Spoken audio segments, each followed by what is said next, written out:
Hello, welcome back to Oliver's Greenhouse. I think we know each other well enough now over the last sort of 3 months that it's perfectly okay for you guys to see me in my pyjamas. It's cold, it's miserable outside, I've just got back in from work. You know, I've lit the fire, it's nice and warm, you get in and you just go, I want to get out of my work clothes. I usually dress up when I dress up. Usually I put a t-shirt on and a pair of trousers for these videos, but not today, I'm afraid. I do this out of enjoyment, and you guys still, hopefully will still enjoy watching it despite seeing me in my pyjamas. Anyway, I digress. This video we're going to be looking at a new delivery. So basically, unboxing video. We've got some new plants. We're going to open them together and have a little look through them, and I'll have a chat about the reasons why I bought them. Because I like a challenge. I really like a challenge. So we'll see how we get on with these. I've got the obligatory gin and tonic. Remember, drink, responsibly and all that jazz. Just pick you guys up, move over there. I've also got all my plants back from my terrarium at work, so we'll have a quick look at those together as well. And then we'll cut this bad boy open. Okay, so as promised, I know I've been saying for a little while I'm going to take the camera into work and we'll do an update of some of my plants. That I've got a big 4-foot terrarium right next to my desk in my office. With a big fluorescent light fixture over the top of it. So I grow a lot of my carnivorous plants at work as well. I've got a very understanding boss who doesn't mind having sort of weird plants. They actually quite enjoy it. It draws a lot of attention. Always, people are always asking, inquiring after the plants and stuff. So yeah, I'm just very lucky. I'll pick you up and move in, and we'll have a little chat about what it is that I'm growing there. I will do an update, I promise, eventually. Let's get everything in focus. There we go. So this is my big cephalotus. You probably remember that. We did some leaf pullings. Those have come on really well. I've got some news coming up on those. I've got a couple of utricularias. This is Utricularia dichotoma from Victoria in Australia. The flowers, unfortunately, have gone a bit over now, as that needs cutting off. This is another utricularia. You can see the sort of the green new leaves or the latest growth. This is Utricularia bisquamata Betty's Bay. Very pretty little flowers. These are like my first, probably some of my first ever sungees over here. Got some Drosera capensis alba. They're great. They always look really, really good.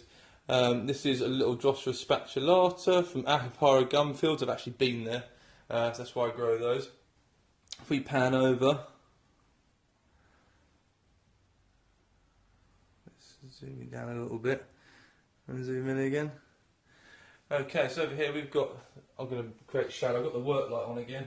So these are my Drosera adelae cuttings, or root cuttings we took off. The little, I just potted them up, took them to work. Where they grow, start again. They take on a much sort of reddier appearance because it's just so much higher light intensity. Drosera venusta, which is currently eating a wasp. Anything that flies in the office I catch and feed to them. Some more Drosera Bermanii, going very red because I haven't fed them in a while. They'll just dwindle away if you don't feed them constantly. Drosera Hamiltonii and Drosera prolifera here. I'll have a look at the Hamiltonii. It's looking quite good at the moment. Just create some more shadow. Oh, there's those Hamiltonii thick roots hanging out the bottom of the pot there. There we go. And this is dreaded utricularia. That stuff's like a weed, it just grows everywhere. So I basically brought them home whilst I clean out the terrarium because it's just a mess. There's lots of watermarks all over the glass. I'm going to give it a good clean tomorrow. Pop him back in there and let's get on with the unboxing because that's what we're all here for, really. Okay, so hopefully that's not going to be too dark for you. I've got the work light on behind us just so we can see what we're doing. Because there's just no other way of getting a decent image out of the camera, so I'm afraid that's what you'll have to put up with. So, new delivery today. As I mentioned earlier, I really like a challenge, and I've always fancied trying this. It used to be very popular. I seem to remember as a kid in the early 80s, people used to have these growing in their sitting rooms and stuff, and they were sort of like a nondescript plant, and I thought to myself, well, before we go any further, it's vanilla. So what I've done is I've bought a vanilla orchid. Apparently they're really tricky to grow because they're like uber fussy and stuff. and because they're terrestrial, or they are a terrestrial orchid really, they grow in soil, at least a slightly free draining soil. And people say they have trouble with them because they're quite fussy and they need certain light requirements. So get rid of all this paper. So we'll have a look at this. Right, pop that over there. Yes, there's another orchid to look at as well in a minute, all in due course. Why is it us as orchid enthusiasts love an unboxing video? There's so many on the internet. I'm almost remiss to do them really, but I do anyway, because we all like seeing stuff getting unpacked. Let's have a little look. That is not a vanilla orchid. This was the other orchid. This is Bulbophyllum giganteum. I'm pretty sure it's Bulbophyllum giganteum. Hang on, I'll just check. Okay, so I actually lied. This is actually Bulbophyllum grandiflorum. It has these really unusual, very large flowers. They look a bit like Predator's helmet. Yeah, this is super cool. I've been after one of these for a little while. Saw this plant come up and was like, I have to have that. It's unusual, and it's a Bulbophyllum. I love Bulbophyllum, so yeah, super brilliant. But I genuinely thought the way this was wrapped with the cane in there, I genuinely thought it was the vanilla. So what we'll do is I'll pop this down. Actually, what I'll do first, I'll put a picture of the flower from this plant up in the video about now.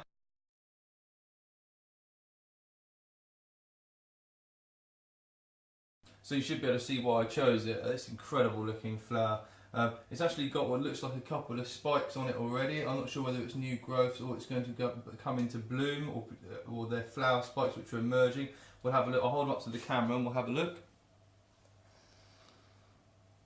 Right. If you can just see that there. Try and hold it still. It's either going to be a new pseudo bulb or it's a flower. Also notice there's another one just there, just peeking out of the sheath, just there. So we'll have to wait and see. We'll obviously have to pot this guy up at some point. We'll see what happens with the flowers. It's basically climbing out of the pot now anyway, so it's probably overdue. What we'll do now is we'll unpack the vanilla. Right, okay, so this should be vanilla planifolia, hopefully. I managed to get the first one wrong, so hopefully this is what I've purchased. It looks about right. This is variegated variety, so it's got the slight sort of white creamy centre to the leaves. Please don't be alarmed by the flagrant knife use that's happening in here. Scissors would have been a much more appropriate method of opening these up. Now, some people report, oh, it's a lovely looking plant. Some people report these being particularly tricky to grow. Others say they're particularly easy. They're semi-terrestrial. So what media do you grow it in? But any standard orchid media apparently is appropriate. You can sweeten or improve the potting media by adding lime and stuff like that apparently to it for heavier growth. What I'm probably going to use is some sphagnum moss all chopped up, some small or fine grade orchid bark, and some perlite just to improve aeration. They like quite high light levels, so we're talking Cattleya sort of light levels, nice and bright. I mean, this is only tiny. I won't be putting this in direct sunlight for a little while because it'll probably just scorch it to bits. And fertilising as you would any other orchid. And apparently, when they become well established, they can grow something crazy like. I think they can do like a half an inch to an inch a day or something like that, which is just nuts. So I mean, there's lots of different types of vanilla orchid vine, but planifolia is the most often one used in cultivation for the production of vanilla pods. Once they reach maturity and given enough bright light, they will produce these really unusual looking green flowers, which I'll put in the video about now. And apparently they're exceptionally hard to pollinate to produce the vanilla pods. You have to hand pollinate them. It can be really tricky. So I'm going to leave this in this pot for a little bit until I can't stand it being there anymore, because I don't really want to disturb it at this stage. But what I will do eventually is pot it up into quite a substantial pot and really give it some room to grow. and then the plan is to basically grow it up over the inside or partly over the roof of the inside of the greenhouse to provide a bit of shade for some of the other plants. Obviously the Nepenthes are hopefully going to get up there eventually as well, and I'll be able to take cuttings and sell them on and stuff. So yeah, super excited about this. Like I said, it can be tricky. It's quite a warm grower as well, although some people say you can grow it intermediate. It's getting down to 14 degrees centigrade in the greenhouse at the moment, so pretty cool. So I'm not entirely sure how it's going to handle that. I'm not entirely sure I want to leave it in the house because obviously with the radiators on here, it gets pretty dry in the house, and this thing likes lots of humidity. It also likes lots of water as well. So you know, it grows in the wild. It's like Central North America. It grows. No, not North America. Central. I've got my computer open here. From Central America. That's what it says. And it grows like around like rocky seeps. And really moist areas. It can actually be found growing lithophytically in some cases as well, which is quite cool. Let's take these big things out of here. It's quite good that they pack those in there to stop them or keep them stabilised, stop them from bumping around all over the place. So yeah, there we go, vanilla planifolia. Fingers crossed. I'll hold it up to the camera. We'll have a quick look, a bit of a closer look again. So yeah, there we go. Only a small little plant. It's already got a few little aerial roots coming out just down here. But in all intents and purposes, it looks quite healthy. It's obviously a little cutting that someone's made. So yeah, super chuffed with that. We'll have to do a little bit of an update on that once I know it's going to survive. So once again, thanks for tuning in. Really appreciate all the support. Remember, if you like these videos, don't forget to hit the like button. And if you want to see more, don't forget to subscribe. Thanks for watching.